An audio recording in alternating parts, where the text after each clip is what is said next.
오늘은 부르심이라는 제목으로 말씀을 나누겠습니다. 제가 2007년에 신학대학원에 입학할 때 일인데요. 그때 이제 처음에 오리엔테이션을 하는데 각자 소개를 하고 그리고 어떻게 신학대학원에 오게 되었는지, 입학을 하게 되었는지 그 과정에 대해서 간단하게 이야기해달라라고 하면서 이제 사회자의 진행에 따라 진행이 되었습니다. 그런데 한 50여 명이었거든요. 제 동기가. 50여 명이 이렇게 쭉 이야기하는데 세상에 무려 3시간 이상이나 시간을 잡아먹었습니다. 그런데 그 3시간이 정말 순식간에 지나가 버렸어요. 한 명 한 명의 그 사연이 너무나 은혜로운 거예요. 와, 어떻게 저런 인생을 살다가 이렇게 또 이런 인생을 또 살게 됐나. 한 명 한 명이 정말 주옥 같은 설교와 같이 은혜를 끼치는 그런 자리에 있었습니다. 그 50여 명의 각자의 부르심에 대해서 들었을 때, 야, 하나님은 정말 이렇게 각각 다르게 역사하시는구나. 어떤 사람은 대학교 교수를 하다가 갑자기 하나님의 부르심을 받고 신학을 공부하기 위해서 신학대학원에 오신 분도 있고, 사업을 잘 하고 있었는데 갑자기 사업을 접고 신학대학원에 오신 분도 있고, 또 여러 가지 이유로 그런 이유들을 이제 이야기하는데, 참 하나님의 부르심은 놀랍다라는 생각을 하는 그런 시간이었습니다. 신약성경 27권 중에 반절인 13권을 쓴 사도 바울이 이런 고백을 하거든요. 고린도전서 1장 1절의 말씀입니다. 같이 한번 읽어볼까요? 화면을 보시면서 시작. 하나님의 뜻을 따라 그리스도 예수의 사도로 부르심을 받은 바울과 형제 소수대네는. 아멘. 바울은 자신이 하나님께 부르심을 받았다, 이렇게 고백을 하고 있어요. 이 말씀뿐만이 아니라 바울이 쓴 서신서의 처음 시작을 보면 항상 이렇게 시작을 합니다. 하나님의 부르심을 받은 나 바울은, 이런 식으로 시작을 한다라는 거예요. 바울은 늘 머릿속에 나는 내가 여기까지 온 것이 아니라 하나님께서 나를 부르셔서 하나님께서 사용하시는 종이다 라는 그 고백을 매일매일 하고 있는 것입니다. 우리 성도님들에게는 어떠한 부르심이 있으십니까? 부르심하면 왠지 목사가 되어야 될 것 같고 왠지 선교사가 되어야 할 것 같지만, 실은 부르심은 각양각색의 모습으로 우리의 삶 가운데 하나님께서 찾아오시는 것입니다. 그래서 생각해보면 우리 모두는 다 부르심을 경험하고 있고 앞으로도 경험하게 될 것이라는 것이죠. 오늘 하나님께서 모세를 부르시고 그에게 사명을 주십니다. 모세는 우리가 잘 알고 있는 것처럼 120세를 살다가 하나님 부름을 받고 하나님 곁으로 갔거든요. 120년의 인생, 모세의 인생은 3등분 할 수가 있습니다.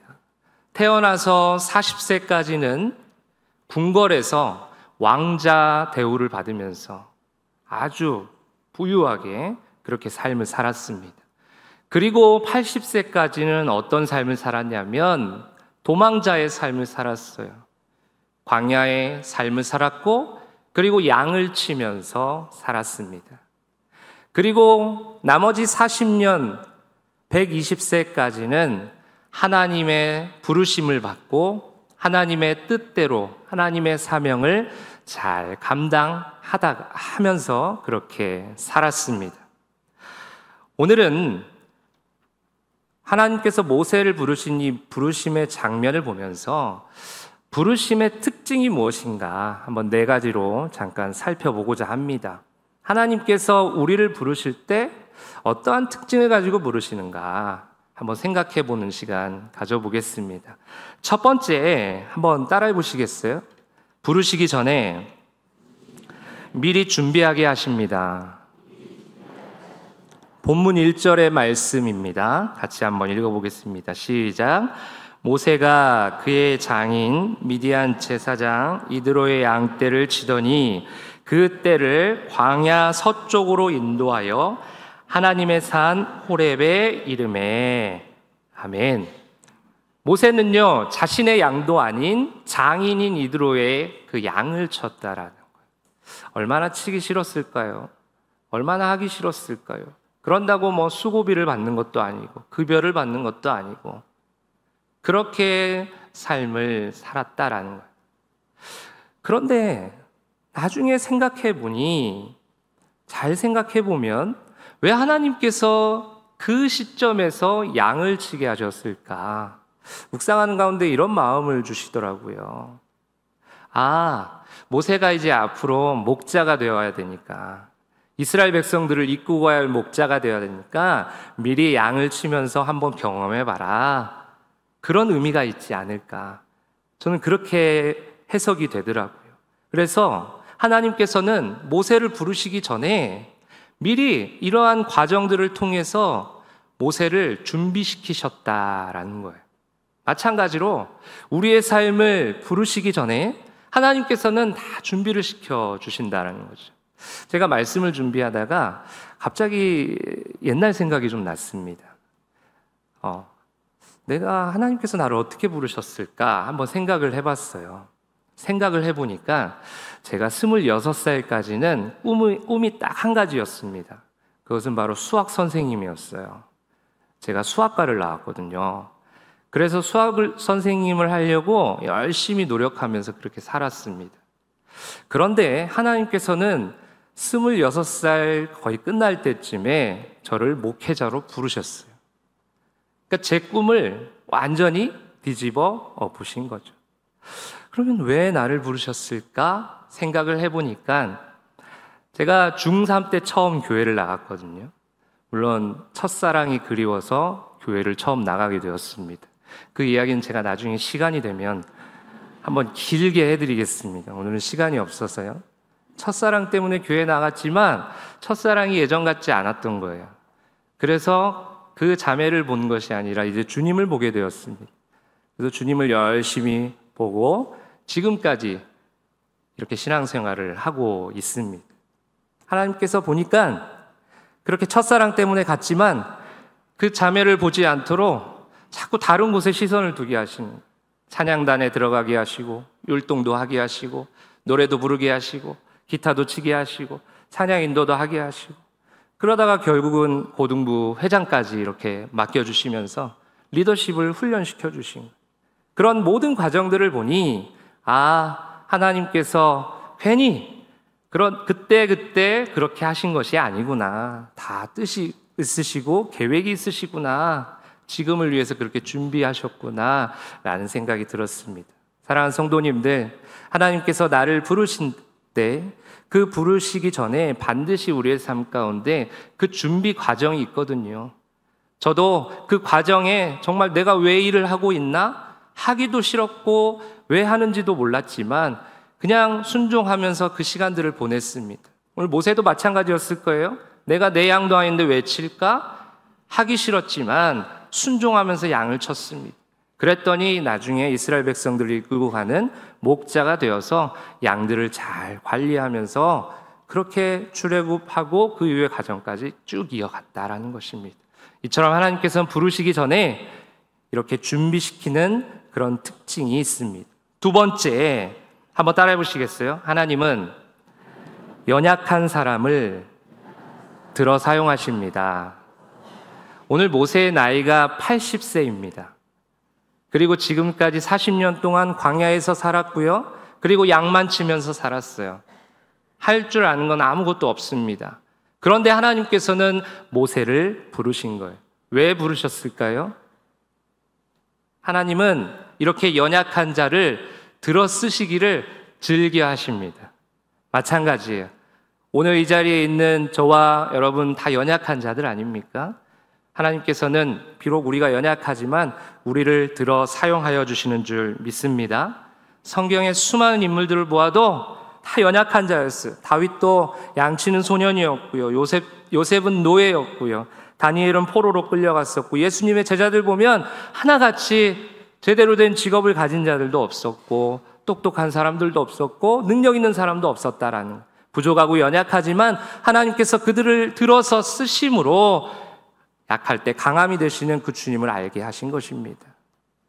마더 테레사 수녀는 다음과 같은 말을 했어요. 우리 화면을 보시면 같이 한번 읽어볼까요? 시작.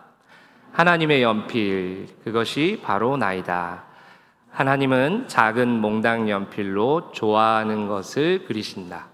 하나님은 우리가 아무리 불완전한 도구일지라도 그것으로 너무나 아름다운 그림을 그리신다. 아멘을 해야 될 것 같은 참 좋은 글이죠. 우리가 비록 몽당 연필같이 부족하고 연약한 그런 존재일지라도 하나님께서는 우리를 부르셔서 우리를 들어서 사용하시는 줄 믿습니다. 세 번째 특징이에요. 한번 따라해 보시겠어요? 하나님은 강권적으로 부르십니다. 본문 4절의 말씀인데 제가 읽어드리겠습니다. 여호와께서 그가 보려고 돌이켜 오는 것을 보신지라 하나님이 떨기나무 가운데서 그를 불러 이르시되 모세야 모세야 하시매 그가 이르되 내가 여기 있나이다. 아멘. 떨기나무 가운데서 하나님께서 모세를 부르신 거예요. 또 호렙산으로 하나님께서 모세를 부르신 거예요. 그런데 하나님은 단 한 번도 모세에게 너 나 따라갈래? 너 내가 시키는 일 할래? 이렇게 묻지 않으셨다라는 거예요. 강권적으로 부르셨다라는 거예요. 그런데요, 모세의 머리끄댕이를 잡고 머리채를 잡고 이렇게 강압적으로 비인격적으로 하나님 부르시는 분이 아니라는 거죠. 우리 고린도 후서 5장 14절의 말씀 새번역 버전으로 한번 화면을 띄워주시면 제가 같이 한번 읽어보겠습니다. 시작. 그리스도의 사랑이 우리를 휘어잡습니다. 우리가 확신하기로는 한 사람이 모든 사람을 위하여 죽으셨으니 아멘. 하나님께서 그리스도의 사랑으로 우리를 부르셨다라는 거예요. 그런데 그 부르셨다라는 단어를 새번역 버전에서는 휘어잡습니다 이렇게 하고 있어요. 강권한다는 말을 휘어잡습니다라고 표현하고 있는 것입니다. 그러니까 비인격적으로 막 끄집어다가 데려다가 놓는 것이 아니라 하나님께서는 하나님의 사랑으로 우리를 부르신다라는 것입니다.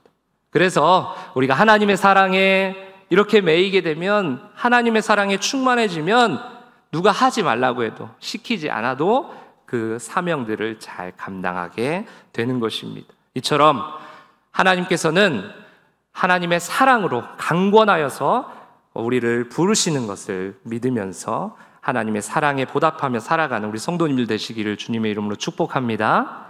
마지막 네 번째는요, 하나님께서는 부르신 그 사람을 끝까지 책임지신다라는 거예요. 본문 12절의 말씀 우리 같이 한번 읽어보겠습니다. 시작. 하나님이 이르시되 내가 반드시 너와 함께 있으리라. 내가 그 백성을 애굽에서 인도하여 낸 후에 너희가 이 산에서 하나님을 섬기리니 이것이 내가 너를 보낸 증거니라. 아멘.